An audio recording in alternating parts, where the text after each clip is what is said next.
There's some weird propaganda I've seen over the years that the medical system disseminates in a number of science journals and textbooks. And the propaganda is this. The average lifespan for hunter-gatherer tribes ranged from age 21 to 37 years. This Google search quote, based on scientific dogma passed along in textbooks that are taught in colleges and medical schools, this is complete nonsense. I have a friend in the Special Forces who lived with the Maasai tribe in Africa, the tribe that are basically hunter-gatherers that still exist.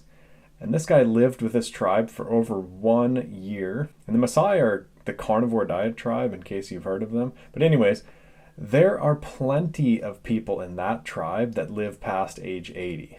So how is that possible? They have primitive tools and zero technology, zero cars and zero phones. Why do they keep saying the average lifespan is 21 to 37?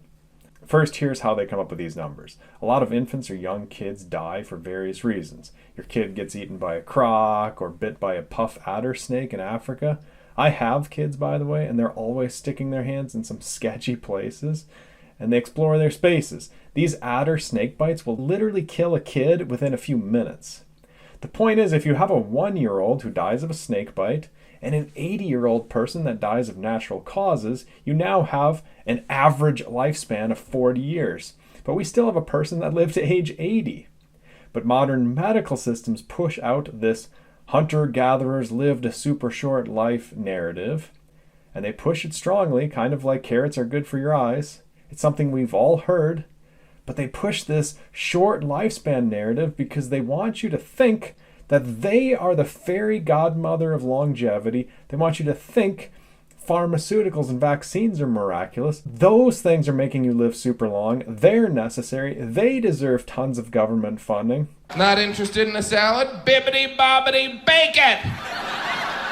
I'll just turn it into an entree. So we can give free COVID vaccines to everyone, and we can all get free flu shots, free, and then we can all get autism. But what truly transformed human lifespan was having modern plumbing. What truly transformed human lifespan was having antibiotics, less starvation, basic hygiene, things like that. But with all our fancy pharma, we're going downhill in recent decades based on a number of solid health metrics. Or uphill if we're quantifying health in terms of rising rates of chronic disease. So don't buy into this big pharma propaganda that they are your Lord and Savior, granting you a longer lifespan than your ancestors. So now let's specifically talk about heart disease today. I recently did a video on homocysteine because homocysteine is a bigger risk predictor of heart disease compared to LDL. But you've never heard about homocysteine. And you constantly hear about LDL because that's where the drug market was developed. But today, let's talk about triglycerides, which are also absolutely a bigger risk predictor for heart disease compared to LDL. Having high triglycerides is also a bigger predictor for heart disease than ApoB. ApoB is just another version of the LDL test and another fear-mongering blood test with silly reference ranges to try and create more statin customers by telling everyone they have high ApoB, because most people have learned that the whole LDL is bad thing is complete BS. And in case you want the full story on all that, here is my video discussing this if you're not yet convinced. So life expectancy. If you look back to 1900, the trend of deaths attributed to cardiovascular disease, heart disease, has exploded since 1900. So we're going backward at least on this disease. And it's always worth mentioning that the crazy corrupt organization, the American Heart Association, was founded in 1924, right about here. So after that organization was created, heart disease was like, hold my beer, and rates exploded almost like a hockey stick graph, as they call it. HE double hockey sticks. And heart disease isn't just a minor cause of death in America, it's the number 2 cause of death after abortion. And it's just barely higher than cancer. If you look at the CDC graph, where they don't count abortion as death because the CDC isn't an evidence-based organization, but you can see here, they have heart disease number 1, cancer number 2, and then everything else is minor compared to those 2 things. So the point is, heart disease is the topic of the day, and I want you to prevent it. 0 plaque in your arteries is the only acceptable amount when you're 90 years old, in my opinion. And zero plaque is very attainable if you develop correct healthy habits when you're young. Not government guideline healthy habits, but genuine healthy habits. I've done autopsies on people that are 90 years old with zero plaque, so I know it's possible. And those same people with zero plaque usually have high cholesterol on their lab charts, ironically. But they didn't get their high cholesterol from smoking or drinking like some people do. They got it from eating lots of saturated animal fats like their ancestors did. Those same ancestors that lived past age 80, assuming the crocodiles didn't get them. But you need to be firing on all cylinders if you want zero plaque at age 90. So today let's talk about one of those cylinders, triglycerides. And some people have genetic risks which lead to more artery or brain plaque from triglycerides. Some people have genetic issues that lead to higher triglycerides as a baseline. And that can damage your arteries. So let's talk about all of it. Let's make a top 5 list and talk about number 1, what is a triglyceride? Number 2, how triglycerides can damage arteries. Number 3, how you can lower your trigs.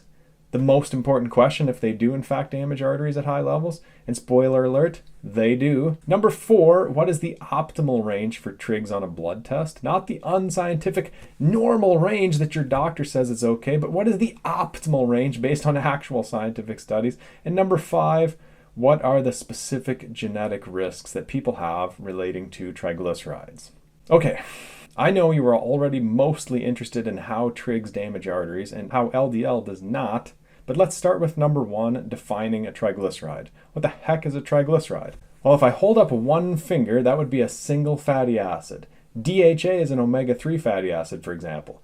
The saturated fats called palmitic acid and stearic acid are also single fatty acids. I use these as additional examples because palmitic and stearic acids usually make up almost 50% of the total fats in your body, and nobody ever talks about palmitic acid or stearic acid. Just like other animals, humans are mostly made up of saturated fats. You're not an olive, you're an animal.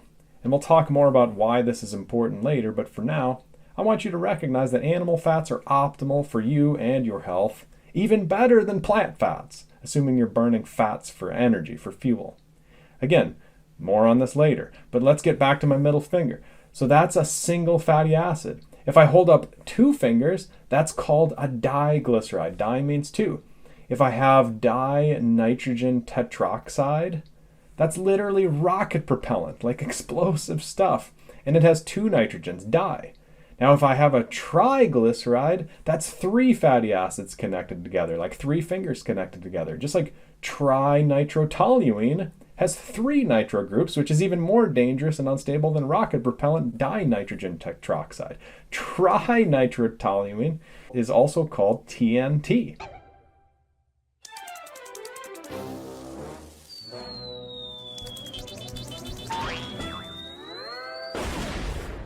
There went the YouTube monetization for yet another video. But my point is, triglycerides are simple. It's 3 fatty acids connected together. The fatty acids could be DHA, they could be palmitic acid, they could be trans fats, they could be a mix of fatty acids, whatever. The point is, it's 3 fats connected together. And the base of these 3 molecules is a glycerol. We didn't talk much about the glycerol because it's a very stable molecule, but the fats within the trig, the 3 fingers, are super important because saturated fat has 0 double bonds, so it's extremely resistant to oxidation. Meanwhile, the plant fats, the ones that everybody raves about because they lower LDL, the unsaturated fats, those are the ones with the double bonds. These double bonds are highly reactive to oxygen or oxidation, where oxygen literally sticks to the fat. We'll talk more about that here in a minute because I'm getting ahead of myself. Just remember, for now, trigs are 3 fats connected together, 3 fingers. Let's talk about number 2, how do trigs damage your arteries? So first, it's worth mentioning that inflammation is what damages arteries, not cholesterol, not LDL, that's for sure. It's inflammation. It's always inflammation. Inflammation may come in the form of high homocysteine. Again, I did a recent video on this. Inflammation may come from cytokines from cigarette smoke or mRNA from a blast of spike protein. But the point is, it's always some sort of inflammation that damages arteries.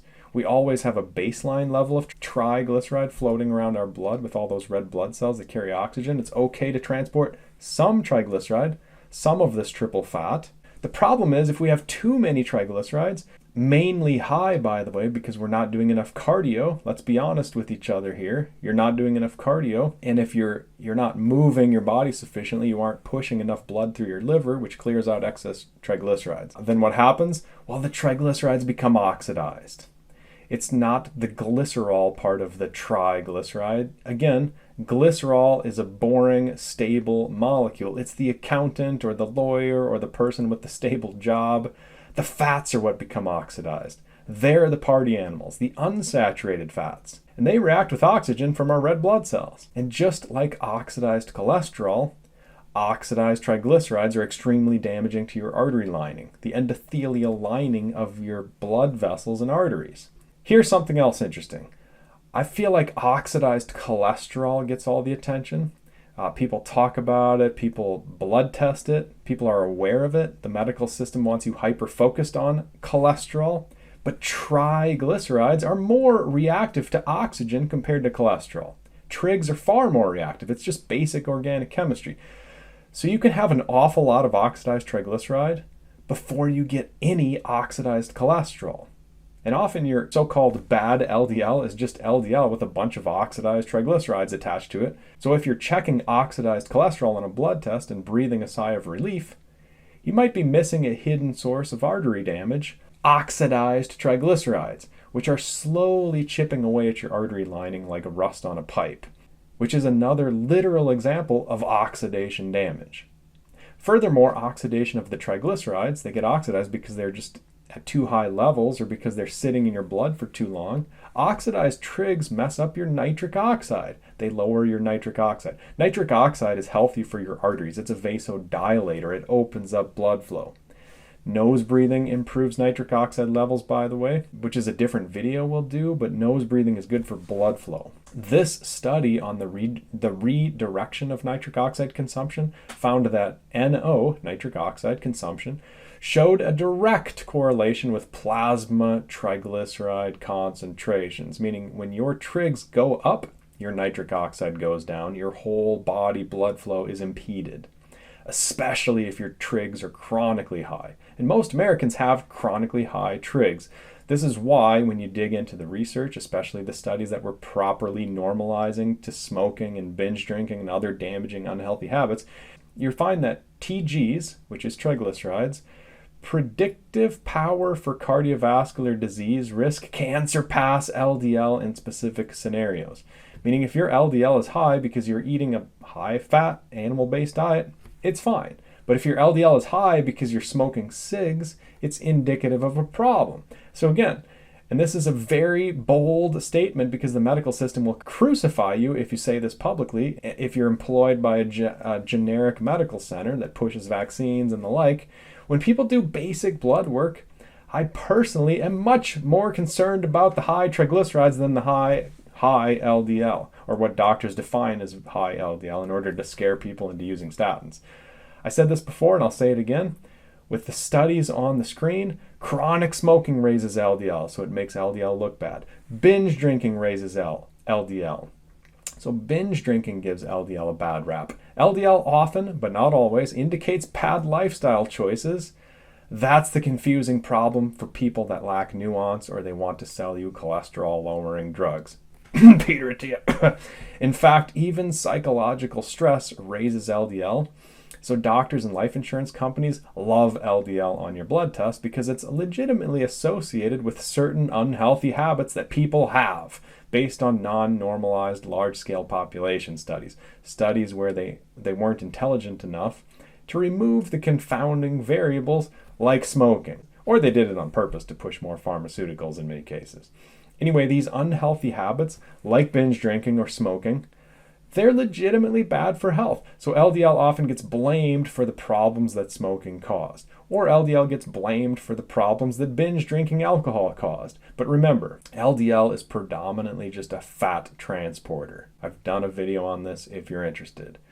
Trigs, on the other hand, are more likely to directly damage your arteries from oxidation. The study I flashed up here has 15,000 people, and here's another study with 44,000 people that found triglycerides can be a more robust predictor of coronary heart disease than LDL. But the studies don't end there.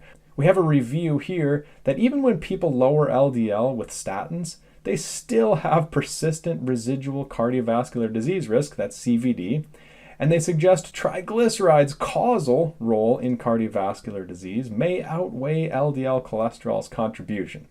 To which I would say, why are we using the word may instead of just being honest here?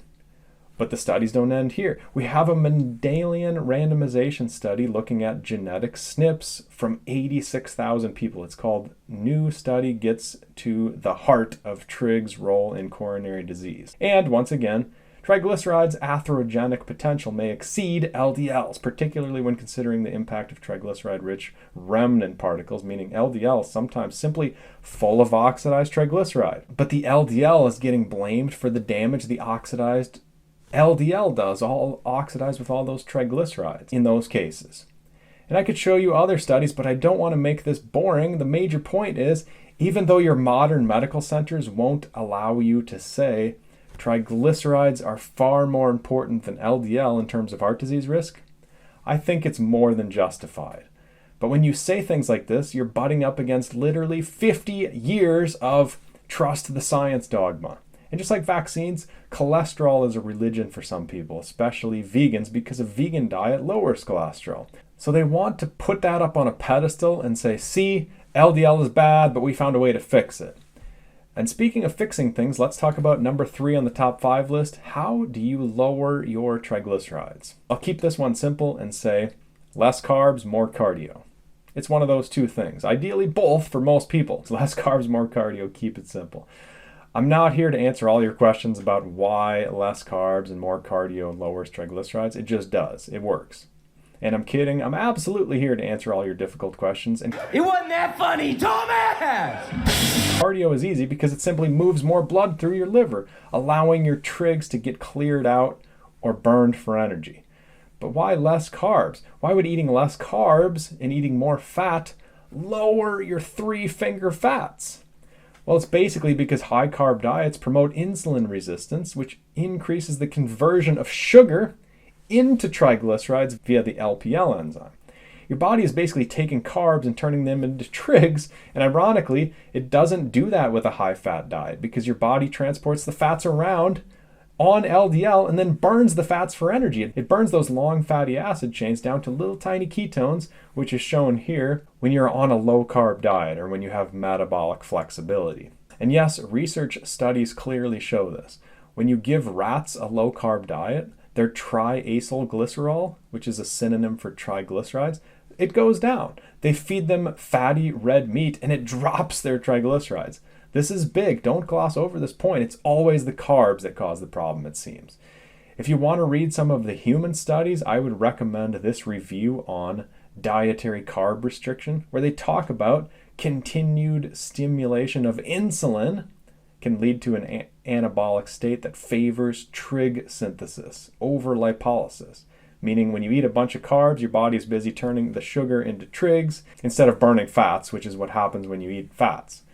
Again, this is big. Your medical doctors aren't trained to know this basic information about metabolism. So that's why I'm doing videos like this. At least you will know, and hopefully you'll share the life-saving, heart-saving information. Okay, number 4. What was number 4 again? What's the optimal range on a blood test for your triglycerides? Well, your blood test says 0 to 150. So they've tricked you into thinking your 135 was good. And I did a 60-second short video on this a year ago. So I'll recap this topic in less than 60 seconds here.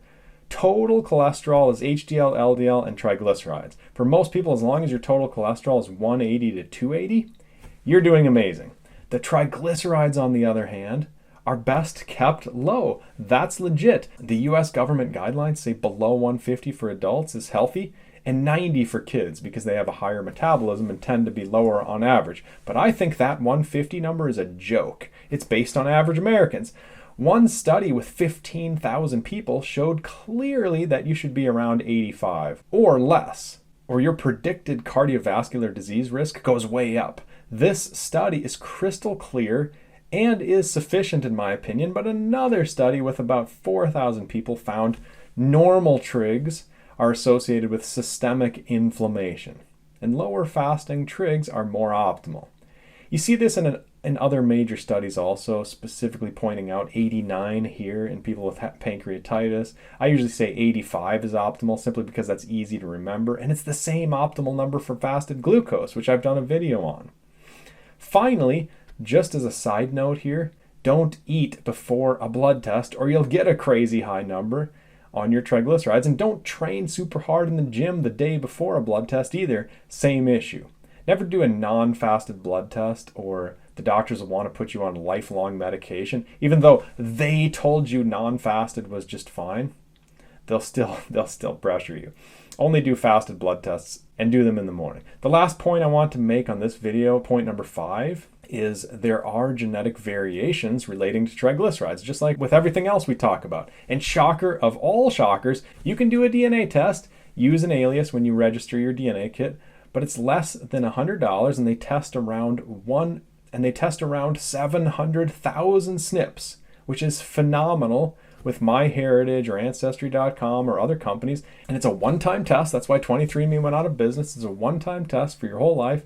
And they test for these triglyceride risk genes. The problem is you may have a genetic tendency to be higher on your trigs, so you need to pay extra attention to these numbers and dial in your diet and exercise to make sure your trigs stay optimized. The main genes you find for this are ApoE4, the very same gene we talk about when we talk about Alzheimer's risk. And this gene is challenging to test for because it requires a GS code, or a group of SNPs with 2 different RS codes, but it's linked to higher trigs in many studies. Hypertriglyceridemia just means crazy high trigs, which damages arteries and probably the plumbing in the brain.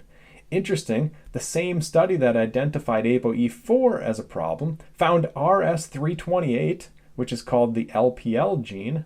They found a version of this gene reduces LPL activity and leads to hypertriglyceridemia risk. It doesn't mean you're going to have high trigs, it just means you need to be extra, especially proactive with cardio, or lower carbs, or both depending on your blood work.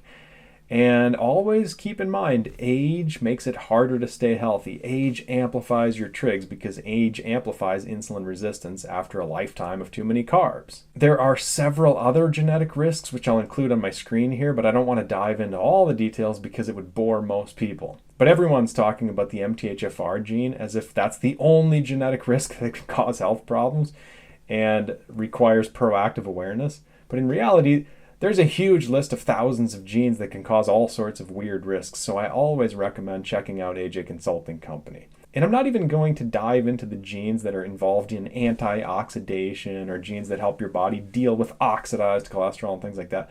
It starts to get complicated, and most people don't want a 1-hour technical treatise on genetics when they click a YouTube video. I just want you to know that there are more facets to the genetic risk story, but it's never hopeless when you have bad genes. In this case, your ancestors likely still kept their triglycerides below 85, even with supposedly bad genes, because they were super physically active and they didn't eat a high carb diet. And simply because people are going to ask about supplements, I'll mention that I'd prefer people decreased their trigs by eating less carbs and doing more cardio, even just going for walks every day. Because usually you have other genes that go along with your high triglyceride genes that demand you also lower carb and do more cardio.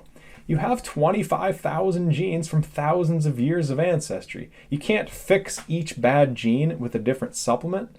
All those other genes are probably also demanding you eat less carbs and you do more cardio. So I say, just do that.